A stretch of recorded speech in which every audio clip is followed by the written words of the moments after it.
In a lot of databases, we're talking about unique entities out in the world, like individual people, or locations, or email accounts, cities, or gorillas. If something is unique, there can't be two of them. So for instance, names aren't unique, not even full names. There are a lot of people in the world named Jennifer Smith, but a particular person named Jennifer Smith is still a unique individual. You wouldn't want to give one person another person's grades, or their parking tickets, just because they shared the same name. Whenever we want to unambiguously relate a row of one table to a row of another, to say they're about the same person or thing out in the world, we have to have a unique value to talk about that thing. In the Cutest Animals database, we used a numerical ID for each animal picture, which we used to relate the votes table to it. That's a pretty common choice. Just make up a unique number for your database. It's so common that most database systems can do it for you.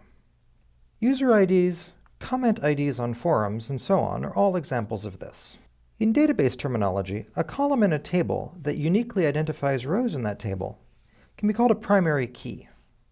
Sometimes the world gives us a natural primary key for a table.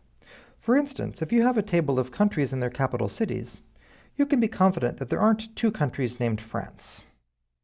So in that case, you can safely use the name of the country as a key. You don't have to call it country number 29. But you have to make sure that a key really is unique. For instance, in the US, there are several states with a city named Springfield. There's Springfield, Massachusetts, Springfield, Illinois, and a whole bunch of others.